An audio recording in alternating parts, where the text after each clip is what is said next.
அடுத்து இப்ப நம்ம புதுசா அந்த சூட் எல்லாம் போட்டு வரோம்ல, அதை பத்தி கூட நிறைய பேரு ஏன் நாமெல்லாம் கோட் சூட் எல்லாம் போடக்கூடாதா? அதிகாரம் செய்யறவங்களும் ஆதிக்க சக்திகளும் மட்டும் தான் கோட் சூட் எல்லாம் போட்டோமா? அப்பெல்லாம் எதுவுமே கிடையாது. திமுக வந்து இப்ப தீய சக்தி மட்டும் இல்ல, மக்களை விட்டு ரொம்ப தூரமா போன தூர சக்தி. அடுத்து இந்த ரியாலிட்டியை மறந்துட்டு இந்த ரீல்ஸ் போடுறது, அது சொல்ல வந்தீங்களா? அந்த காமெடியும் கிடையாது. இது சீரியஸா ஒரு விஷயம் நடந்துகிட்டு இருக்கு. முன்னெல்லாம் சட்டசபையில யார் பேசினா நமக்கு என்ன, யார் அடிச்சுக்கிட்டா நமக்கு என்ன இருந்த கூட்டலாம், இப்ப சட்டசபையில என்ன நடக்குது, என்ன பேசிக்கிறாங்கன்றது ரொம்ப உன்னிப்பா கவனிக்கிறாங்க. கவனிச்சிங்களா? திமுக ஸ்டைலே சொல்லணும்னா ரீல்ஸ் போட்ட கூட்டம்லாம் இப்ப நியூஸ் பார்த்துக்கிட்டு இருக்காங்க. நீங்க இந்த எதிர்கட்சியா இருக்கும் போது ஒண்ணு யூஸ் பண்ணுவீங்கல்ல, இந்த அறத பழைய டெக்னிக், அதெல்லாம் யூஸ் பண்ணி நம்மளையும் மக்களையும் பிரிச்சலாம்னு நினைச்சீங்கன்னா அது ஒரு காலம் நடக்காது. மக்கள்லாம் ரொம்ப தெளிவாயிட்டாங்க சார், ரொம்ப தெளிவாயிட்டாங்க.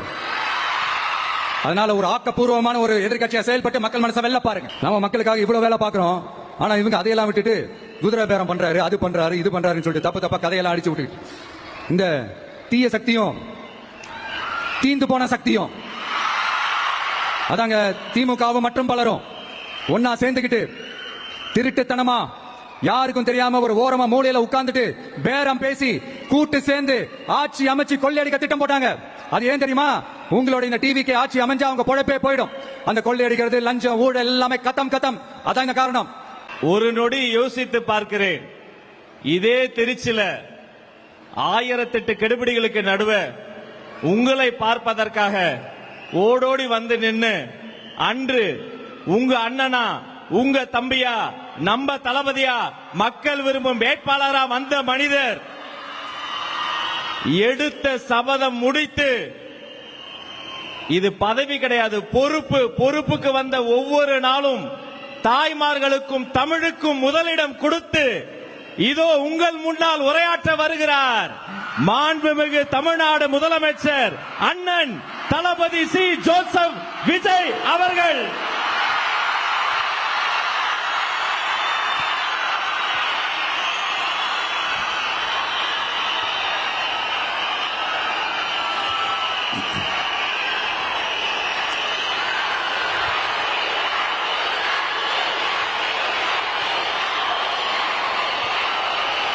என் நெஞ்சில் குடியிருக்கும்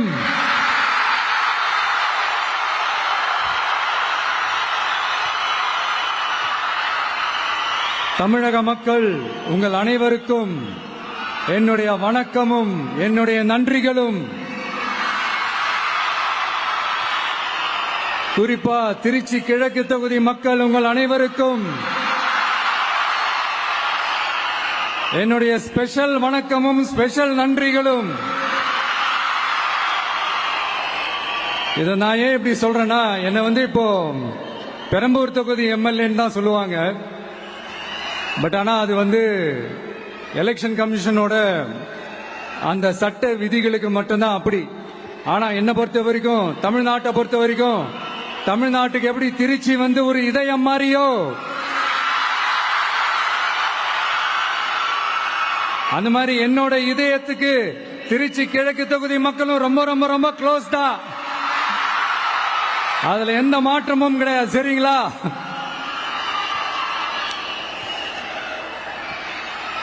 ஆட்சிக்கு வந்து சில வாரங்கள் கூட ஆகல. 6 மாசம் அமைதியா இருப்போம்னு சொன்னவங்களாம் 6 நாள் கூட அமைதியா இருக்க முடியல. ஆட்சிக்கு வந்து அரை மணி நேரத்திலே ஆரம்பிச்சிட்டாங்க. பாவம், ஒரு கல்யாண வீட்டுல எல்லாம் போய் புலம்பிட்டு இருக்காங்க. நான் சொன்னதெல்லாம் நடக்குதா? 1 by 1 எல்லா புலம்பல்ஸும். அது மாதிரி இத்தனை வருஷமா மாத்தி மாத்தி உங்களை ஏமாத்திக்கிட்டு இருந்த இந்த 2 பேரையும் வேண்டாம்னு சொல்லி ஒதுக்கிட்டு உங்களுக்காக உண்மையா உழைக்க வந்த உங்க விஜய, உங்க அண்ணன, உங்க தம்பிய முதல் அமைச்சரா இல்ல முதல் சேவகனா ஆக்கியிருக்கிறீங்க. தலை வணங்கி ஒட்டுமொத்த தமிழக மக்களுக்கும் இந்த நேரத்தில் என்னுடைய நன்றியை தெரிவிச்சுக்கிறேன். இந்த நேரத்தில் எங்களுக்கு ஆதரவு தெரிவிச்ச அத்தனை இயக்கங்களுக்கும், அத்தனை இயக்கத்தின் தலைவர்களுக்கும் மீண்டும் என்னுடைய நன்றியை தெரிவிச்சுக்கிறேன்.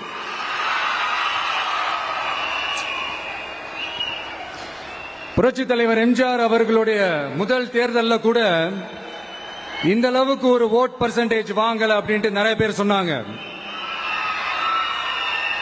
ஆனா நீங்க டிவி கேட்க அவ்வளவு நீங்க ஆதரிச்சிருக்கிறீங்க. நான் எம்ஜிஆர் அவர்களோட எல்லாம் நான் கம்பேர் பண்ணல. எம்ஜிஆர் எம்ஜிஆர் தான். ஆனா நாம பெரியார், அண்ணா, எம்ஜிஆர் அவர்கள் வழியில ஒரு அன்பா உழைக்க வந்த உங்க விஜய், அவ்வளவுதான். 1977ல நீங்க போடாத ஓட்ட 2026ல நீங்க போட்டிருக்கிறீங்க. என்ன ஒண்ணு, இன்னும் கொஞ்சம் அதிகமா ஆதரிச்சிருந்தீங்கன்னா கொஞ்சம் நல்லா வந்திருக்கும். பட் பரவாயில்ல, ஃபியூச்சர்ல வரப்போற எல்லா தேர்தலையும் உங்களுடைய முழு சப்போர்ட் என்னால வாங்க முடியும்ன்ற அந்த ஒரு நம்பிக்கை இப்போ என் மனசுல ரொம்ப ஆழமா பதிஞ்சிருக்கு. ஏன்னா நீங்க அமைச்சு கொடுத்திருக்கிற இந்த ஆட்சியில எல்லா நன்மைகளையும் நீங்க கண்கூடா பார்க்க தான் போறீங்க அப்படின்ற அந்த கான்பிடன்ஸும் இப்ப என் மனசுல ரொம்ப ஆழமா பதிஞ்சிருக்கு. யார் எந்த நிலைமைக்கு எந்த பொசிஷன்ல போனாலும் இந்த கிண்டலும் கேலியுமா பேசுறது இருக்கத்தானே செய்யும். நம்மளை பத்தி, நம்ம அரசியலை பத்தி, நம்ம பேச்சை பத்தி இந்த கிண்டலும் கேலியுமா பேசிட்டு தானே இருப்பாங்க. அவங்க எல்லாருக்குமே என் சைட்ல இருந்து ஒரே ஒரு ரிக்வெஸ்ட், தயவு செஞ்சு நிப்பாட்டிடாதீங்க. தயவு செஞ்சு கண்டினியூ பண்ணுங்க. நீங்க தான் என்னோட எனர்ஜி ஃபோர்ஸ். நீங்க பேசிக்கிட்டே இருங்க, பேசிக்கிட்டே இருங்க, பேசிக்கிட்டே இருங்க. நான் மக்களுக்கு தேவையான நல்லதை செஞ்சுக்கிட்டே இருக்கேன், செஞ்சுக்கிட்டே இருக்கேன், செஞ்சுக்கிட்டே இருப்பேன். அடுத்து இப்ப நம்ம புதுசா அந்த சூட் எல்லாம் போட்டு வரோம்ல, அத பத்தி கூட நிறைய பேரு, ஏன் நாமெல்லாம் கோட் சூட் எல்லாம் போடக்கூடாதா? அதிகாரம் செய்யறவங்களும் ஆதிக்க சக்திகளும் மட்டும்தான் கோட் சூட் எல்லாம் போடணுமா? அப்பெல்லாம் எதுவுமே கிடையாது. நான் என்ன கலர் கலராவா போட்டு வரேன்? ரெண்டே கலர், நம்ம எல்லாரும் மனசு மாதிரியே பிளாக் அண்ட் ஒயிட்.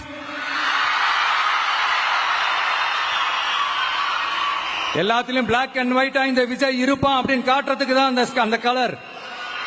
அடுத்து அந்த பிளாக் கூட யாரை குறிக்கும், எதை குறிக்கும்ன்றது நான் சொல்லிதான் தெரியணும்னு அவசியம் இல்லை, அது உங்களுக்கே நல்லா தெரியும்.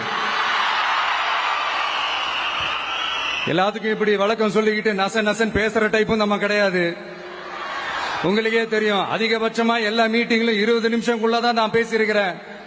அதனால இப்ப மக்கள் என்கிட்ட என்ன சொல்றாங்க அப்படின்னா, இந்தப்பா விஜய், நீ எங்களுக்காக உழைக்கிறதுக்காக வந்திருக்கிற, அந்த வேலையை மட்டும் பாரு, உன்னை பத்தி பேசுறவங்கள நாங்க பாத்துக்கிறோம் அப்படின்னு சொல்லிட்டாங்க. சரி, ஆனது ஆச்சு. இப்ப என்ன, உனக்கு எதிரிகளே இல்லையா அப்படின்லாம் கேட்டா, அப்படிலாம் நான் சொல்ல மாட்டேன். அப்படிலாம் நான் நினைக்கவும் மாட்டேன், அப்படி நினைக்கவும் கூடாது. இப்பவும் சொல்றேன், அரசியல் ரீதியா சொல்றேன், ரெண்டு பேருக்கு நடுவுல தான் போட்டியே. ஒன்னு, இன்னொன்னு எஸ், ஒன்னு டிவிக்கு, இன்னொன்னு டிஎம்கே. இதுக்கு நடுவுல வேற யாருக்கும் எந்த வேலையும் கிடையாது. ஏதாவது இருக்குன்னு சொல்றீங்க? எலெக்ஷனுக்கு முன்னாடியும் அவங்களுக்கு ஒரு வேலையும் இல்ல, இப்ப எலெக்ஷனுக்கு அப்புறம் சுத்தம். ஆனா இந்த திமுகவும் மற்றும் பலரும் ஒன்னா சேர்ந்துகிட்டு இந்த விஜயோட ஆட்சி வந்துடக்கூடாதுன்னு சொல்லி ஒரு கூத்து ஒண்ணு பண்ணாங்களே, அந்த கடைசி 5 நாள், அடாடாடாடா, நமக்கெல்லாம் ஓஹோ இப்படியெல்லாம் கூட நடக்குமோ என்ன கூத்துங்கிறீங்க. ஆனா ஃபியூச்சர் என்னவா இருக்கும்ன்றத மட்டும் இப்ப நான் சொல்றேன். உங்களுக்காக உண்மையா உழைக்க வந்த இந்த விஜயா, இல்ல இந்த விஜயோட ஆட்சி அமைஞ்சிட கூடாதுன்னு தடுக்க நினைச்ச ஸ்டாலின் சாரா? அவ்வளவுதான். இதுக்கு நடுவுல வேற யாரும் எந்த அல்லு சில்லும் உள்ள வந்து நம்மளை தடுக்கிறதோ எதிர்க்கிறதோ ஏதாவது பண்ணாங்கன்னா நிர்வாகம் அதுக்கு பொறுப்பில்ல ராஜா, நிர்வாகம் அதுக்கு பொறுப்பில்லை. ரிசல்ட் என்னவா வரும்ன்றது அது உங்களுக்கே நல்லா தெரியும்.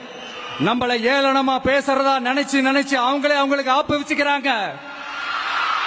திமுக நம்மளை தடுக்க தடுக்க, திமுக நம்மளை எதிர்க்க எதிர்க்க, திமுக நம்மளை அவமானப்படுத்த படுத்த அத்தனையும் நமக்கு நன்மையே.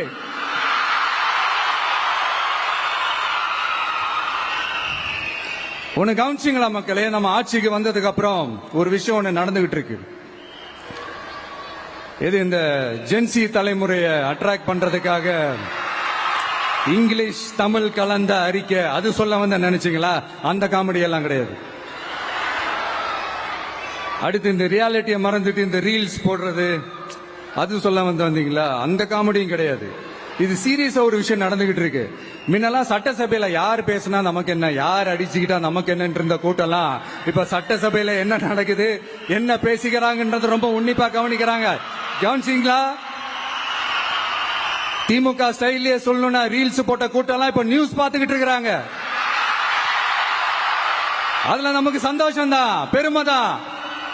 நம்மளுடைய யங்ஸ்டர்ஸ், நம்ம பெண்கள் எல்லாம் அந்த அரசியல் என்னன்னு தெரிஞ்சுக்கணும், அந்த அரசியல் என்னன்னு புரிஞ்சுக்கணும்னு அப்படி ஒரு விழிப்புணர்வு ஏற்பட்டிருக்கு. அதுல எங்களுக்கு சந்தோஷம் தான். இதெல்லாம் யாரால நடந்திருக்கின்றது நான் சொல்லிதான் உங்களுக்கு தெரியணும்னு அவசியம் இல்ல, அது உங்களுக்கே நல்லா தெரியும். இப்படிப்பட்ட நம்ம தெய்வங்களை, இப்படிப்பட்ட நம்ம மக்களை தற்குறின்றது இன்னமும் சொல்லிக்கிட்டு இருக்கிறாங்க. நான் காஞ்சிபுரத்துல சொன்னதை தான் இங்க நான் திரும்பவும் ரிப்பீட் பண்றேன். நீங்க தற்குறின்னு சொன்னீங்களே, அவங்க தான் உங்களோட அரசியல் வாழ்க்கையே ஒரு கேள்விக்குறி ஆக்கி இருக்கிறாங்க. கேள்விக்குறி ஆக்கிட்டாங்க, இன்னமும் ஆக்க போறாங்க. அன்னைக்கு நான் சொன்னப்போ சிரிச்சவங்க எல்லாம் இன்னைக்கு என்ன பண்ண போறாங்களோ? உண்மையை சொன்னாதான் அந்த கூட்டத்துக்கு கசக்குமே. உண்மையிலே நீங்க மக்கள் மனசை புரிஞ்சு வச்சிருந்தீங்கன்னா நீங்க இப்படி மக்களை தப்பாவே பேசியிருக்க மாட்டீங்க. அது என்ன, அப்புறம் அரசியல் புரிதல் இல்லாம மக்கள் நமக்கு ஓட்டு போட்டுட்டாங்களாம். இந்த கவர்ச்சியில மயங்கி மக்கள் நமக்கு ஓட்டு போட்டுட்டாங்களா? நான் என்ன, சரி விடுங்க.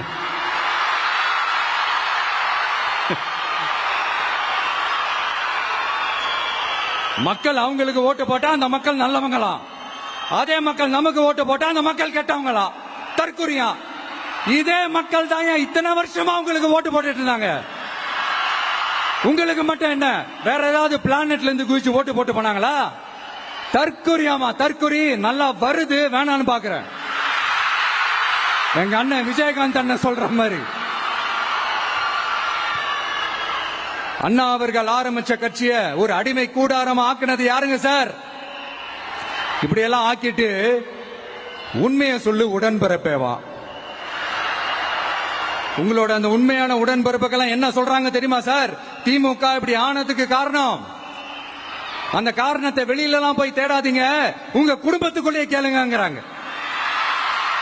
உங்களுக்காக மாடா உழைச்சி தேஞ்சு போய் கிடக்கிறோம். திமுக இப்படி ஆனதுக்கு காரணம் உழைக்காம சொகுசா இருக்கிற உங்க குடும்பத்துக்குள்ளேயே போய் கேளுங்கிறாங்க. ஒவ்வொரு திமுக தொண்டனும் அதை சொல்றாங்க. அதை புரிஞ்சுக்காம நம்மளையும் நம்ம மக்களையும் தப்பா பேசிக்கிட்டு, நீங்க மக்களை தப்பா பேசுனீங்கன்னா இந்த விஜய் வந்து கேள்வி கேட்பான், சும்மா இருக்க மாட்டான். இந்த விஜயும் தமிழ்நாட்டு மக்களும் வேறு வேறு இல்லை. இந்த விஜய் தான் தமிழ்நாட்டு மக்களோட ஒரு உண்மையான ஒரே பிரதிநிதி. இது இன்னைக்கும் சரி, நாளைக்கும் சரி, நாளன்னைக்கும் சரி, இதுதான் நிஜம்.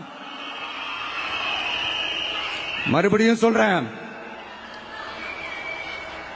நமக்கும் மக்களுக்கும் இடையே இருக்கிற இந்த பூர்வ ஜென்ம பந்தத்தை, அந்த உறவை ஏதோ இந்த சதிகள் சூழ்ச்சிகள் பண்ணி யாராலையும் எதுவும் கெடுக்கவே முடியாது. கெடுக்க ட்ரை பண்ணீங்க நம்ம ஆட்சிக்கெல்லாம் வரதுக்கு முன்னாடி. என்ன சதிகள், என்ன சூழ்ச்சிகள், என்னென்னலாம் பண்ணி எப்படி எப்படியெல்லாம் தடுத்துடலான்னு. ஆனா இப்ப ஆட்சிக்கு வந்த இந்த சாமானிய மக்கள் ஆட்சிய நீங்க இந்த எதிர்கட்சியா இருக்கும் போது ஒண்ணு யூஸ் பண்ணுவீங்கல்ல, இந்த அறத பழைய டெக்னிக், அதெல்லாம் யூஸ் பண்ணி நம்மளையும் மக்களையும் பிரிச்சலாம்னு நினைச்சீங்கன்னா அது ஒரு காலம் நடக்காது. மக்கள்லாம் ரொம்ப தெளிவாயிட்டாங்க சார், ரொம்ப தெளிவாயிட்டாங்க. அதனால ஒரு ஆக்கப்பூர்வமான ஒரு எதிர்கட்சியா செயல்பட்டு மக்கள் மனசை வெல்ல பாருங்க. இந்த கடைசி லாஸ்ட் 1 மந்தா நடந்த ஒரு சில விஷயங்கள் உங்ககிட்ட நான் ஷேர் பண்ணணும்னு ஆசைப்படுறேன். இந்த 200 யூனிட் மின்சாரம், கட்டணமில்லா மின்சாரம் அறிவிச்சோம். அதுல ஆல்ரெடி இருந்த 100 யூனிட் திமுக கொடுத்தது கிடையாது மேடம், ஜெயலலிதா மேடம் இருந்தப்போ செஞ்சுட்டு போனது. ஸ்டாலின் சார் பதவி போன அந்த கடுப்புல அறிக்கையா விட்டு தள்ளிக்கிட்டு இருக்கிறாரு. என்ன பண்ணீங்க உங்களுடைய ஆட்சியில? மக்கள் பணத்தை, டாஸ்மாக்ல இருந்து அடிச்ச அந்த பணத்தை, ஊழல் செஞ்ச அந்த ஃபைல க்ளோஸ் பண்றதுக்கு அலையா அலைஞ்சிங்க. ஆனா இந்த விஜய் மக்களுக்கு தொந்தரவா இருக்கிற அதே டாஸ்மாக க்ளோஸ் பண்ணா. விவசாயிகளோட அந்த கடனை தள்ளுபடி மேக்சிமம் இந்த 1 மந்த்ல என்ன செய்ய முடியுமோ அத செஞ்சான். நீங்க தான் அந்த நிதி சம்பந்தமா இருக்கிற எல்லா கேட்டையும் லாக் பண்ணி வச்சுட்டு போயிருக்கிறீங்க. அதை சரி செய்ய வேணாமா? அதை ஒழுங்குபடுத்த வேணாமா? அதனால மறுபடியும் சொல்றேன், இந்த விஜய் பொய் சொல்லி ஏமாத்துறதுக்காக அரசியலுக்கு வரல. உங்க கூடவே நிக்கிறதுக்காக மட்டும்தான் அரசியலுக்கு வந்திருக்கிறேன். அதுல எந்த மாற்று கருத்துமே கிடையாது. கவலையப்படாதீங்க விவசாய பெருமக்களே. அடுத்து இந்த சட்டம் ஒழுங்கு, அது சரியில்லை இது சரியில்லைன்னு சொல்லி திமுகவும் மற்றும் பலரும் மாறி மாறி கூவுறீங்க. நான் ஒண்ணு கேக்குறேன், இந்த மாடல் அரசுன்னு சொல்றீங்களே, அதுல என்ன செஞ்சு வச்சுட்டு போயிருக்கீங்க? ஒரு ஊரு விடாம, ஒரு தெரு விடாம போதை பொருள் கலாச்சாரம் அப்படியே ஸ்ப்ரெட் ஆகி கொட்டி கிடக்குது. அது அப்பவே இனிஷியல் ஸ்டேஜ் அதை நீங்க கண்ட்ரோல் பண்ணிருந்தீங்கன்னா இத்தனை பெண் குழந்தைகளை, இத்தனை பெண்களை இழக்க வேண்டிய ஒரு சூழ்நிலை ஏற்பட்டிருக்குமா? எல்லாத்தையும் பண்ணிட்டு பழிய தூக்கி ஏன் மேல போடுறாங்க? நீங்க என்ன பழி நம்ம மேல போட்டாலும் மக்கள் நிம்மதியா வாழக்கூடிய அந்த செயலை கண்டிப்பா இந்த விஜய் செஞ்சுதான் காட்டுவான். அதுக்காக தான் எஃபிஷியன்டான போலீஸ் ஆபீசர்ஸ் நான் அப்பாயிண்ட் பண்ணியிருக்கிறேன். எஃபிஷியன்டான அந்த போலீஸ் ஆபீசர்ஸ் டீம் நான் அப்பாயிண்ட் பண்ணியிருக்கிறேன். பெண்கள் பாதுகாப்பான அந்த சிங்க பெண் காவல் படை நெக்ஸ்ட் வீக் அதை இனாகரேட் பண்ண போறோம். தப்பு செஞ்சவங்களுக்கான தண்டனை, அதுக்கான சார்ஜ் ஷீட் எல்லாமே ரொம்ப ஃபாஸ்டா, ரொம்ப ஸ்பீடா செய்யறதுக்கான அந்த வேலையை செய்ய சொல்லி இருக்கிறோம். கோர்ட்ல கூட தப்பு செஞ்சவங்களுக்கான அந்த கடுமையான தண்டனை வாங்கி கொடுக்கிறதுக்கான அந்த வேலையையும் ரொம்ப சீக்கிரமா செய்ய சொல்லி இருக்கிறோம். அதனால நீங்க என்ன பழி நம்ம மேல போட்டாலும் உண்மையா உறுதியா மக்களுக்கு தேவையான எல்லா விஷயங்களையும் இந்த விஜய் செஞ்சுதான் காட்டுவான். இப்படி எல்லாம் நம்ம சொல்றதுனால இவங்க என்ன சொல்லுவாங்க தெரியுமா? அவங்க தான் ஆட்சியிலேயே இல்லையே, அப்புறம் ஏங்க அவங்கள குறை சொல்றீங்க அப்படின்னு கேட்பாங்க. வேர்ல வெந்நிய ஊத்திட்டு போனவங்கள வெளிச்சம் போட்டு காட்டாம பின்ன வேற என்ன சொல்லுவாங்க? இதெல்லாம் மக்கள் கிட்ட நம்ம தெளிவா எடுத்து சொல்லணும் இல்லையா? அதுக்காக தான் இதெல்லாம் சொல்லிட்டு இருக்கிறேன். நம்ம மக்களுக்காக இவ்வளவு வேலை பார்க்கிறோம். ஆனா இவங்க அதையெல்லாம் விட்டுட்டு குதிரை பேரம் பண்றாரு, அது பண்றாரு, இது பண்றாருன்னு சொல்லிட்டு தப்பா கதையெல்லாம் அடிச்சு விட்டுக்கிட்டு இந்த தீய சக்தியும் தீந்து போன சக்தியும் அதாங்க திமுகவும் மற்றும் பலரும் ஒன்னா சேர்ந்துகிட்டு திருட்டுத்தனமா யாருக்கும் தெரியாம ஒரு ஓரமா மூலையில உட்கார்ந்துட்டு பேரம் பேசி கூட்டு சேர்ந்து ஆட்சி அமைச்சு கொள்ளையடிக்க திட்டம் போட்டாங்க. அது ஏன் தெரியுமா? உங்களோட இந்த டிவிக்கு ஆட்சி அமைஞ்சா அவங்க பொழப்பே போயிடும். அந்த கொள்ளையடிக்கிறது, லஞ்சம், ஊழல் எல்லாமே கத்தம். அதான் இந்த காரணம். அடுத்து ஸ்டாலின் சார், திமுக இப்போ தீய சக்தி மட்டும் இல்ல, மக்களை விட்டு ரொம்ப தூரமா போன தூர சக்தி, ஓர சக்தி, கோர சக்தி, பார சக்தி. நீங்க எப்போ இந்த தீந்து போன சக்தியோட நீங்க கூட்டு சேர்ந்துகிட்டு ஆட்சி அமைக்கணும்னு நினைச்சீங்களோ அப்பவே இந்த திமுக தூர்த்து போன சக்தியாகவும் ஆயிடுச்சு. நீங்களாம் நம்மளை பத்தி அவதூறு பேசலாமா சார்? இது நியாயமா? மக்களை இவ்வளவு பெரிய மக்கள் சக்தி நம்மளோடு இருக்கும் போது நமக்கு எதுக்கு வேற அரசியல்? எலெக்ஷன்ல 50-60 வருஷமா இருந்த சாதிய உடைச்சிருக்கிறோம், மதத்தை உடைச்சிருக்கிறோம், காசு கொடுத்து ஓட்டு வாங்கறத உடைச்சிருக்கிறோம். நாம எது செஞ்சாலும் கான்ஸ்டிடியூஷன்ல தான் செய்வோம். நாம சிங்கிள் மெஜாரிட்டி வாங்கி இருந்தாலும் நம்மள நம்பி முறையா கூட்டணியில கட்சியில ஆதரிக்க வர்றவங்களை அரவணைச்சு தான் இருப்போம். நான் இப்பவும் மீண்டும் டிக்ளேர் பண்றேன், டிவிகே ஆட்சி எந்த பாகுபாடும் இல்லாம எல்லாருக்குமான ஒரு ஆட்சியா தான் இருக்கும். அதுல எந்த மாற்றமும் கிடையாது. ஸ்டாலின் சார் மாதிரி ஊசலாட்டம் இருக்கவே இருக்காது. மதச்சார்பற்ற கொள்கையில சமரசமே இல்லை. மாநில உரிமைகள்ல விட்டு கொடுக்கவே மாட்டோம். நதி நீர் உரிமைகளை விட்டு கொடுக்கவே மாட்டோம். சமூக நீதி, சம நீதிய, சமத்துவ நீதிய ஒரு நாளும் விட்டு கொடுக்கவே மாட்டோம். அதனால திருச்சி கிழக்கு தொகுதி மக்களே, தமிழ்நாட்டில் இருக்கிற 234 தொகுதியும் நம்ம தொகுதி தான். அதுல எந்த கட்சி ஜெயிச்சிருந்தாலும் அது நம்ம தொகுதி தான். பெரம்பூரா இருக்கட்டும், திருச்சி கிழக்கா இருக்கட்டும், எனக்கு 2 கண்கள் மாதிரி. அதுலயும் திருச்சி கிழக்கு என் செல்ல புள்ள மாதிரி. அதனால வரப்போற இடைத்தேர்தல்ல உங்க வீட்டுல இருக்கிற ஒருத்தரை, உங்கள ஒருத்தரை தான் வேட்பாளரா நிக்க வைக்க போறோம். நீங்க எப்படி இந்த விஜய்க்கு ஆதரவு கொடுத்து ஓட்டு போட்டு ஜெயிக்க வச்சீங்களோ, அதே மாதிரி வரப்போற இடைத்தேர்தல்ல உங்களுடைய அந்த வேட்பாளரும் ஜெயிக்க வைப்பீங்கன்ற அந்த ஒரு நம்பிக்கை நான் முழுமையா தான் நம்புறேன். உங்களுக்காக உழைக்க வந்திருக்கிறேன். உங்களுக்காக எல்லா விஷயத்தையும் நான் பார்த்து செய்வேன். ஊழல் இல்லாத, லஞ்சம் இல்லாத ஒரு ஆட்சியை நான் கொடுப்பேன். I understand. ஒரே நாள் அது நடக்காததான், மேஜிக் இல்ல. பட் ஒரு நாள் அதை நான் நடக்க வைப்பேன். எனக்கு இப்ப வேற எந்த வேலையும் இல்ல, உங்களுக்காக உழைக்கிறத தவிர. என் கடன் இனி என் மக்களுக்கு பணி செய்து கிடைப்பதே. மீண்டும் என்னை ஜெயிக்க வச்ச தமிழக மக்களுக்கும் திருச்சி கிழக்கு தொகுதி மக்களுக்கும் மீண்டும் என்னுடைய நன்றியை தெரிவிச்சுக்கிட்டு கான்பிடென்டா இருங்க. நல்லதே நடக்கும். வெற்றி நிச்சயம். மீண்டும் சந்திக்கும் வரை நன்றி, வணக்கம்.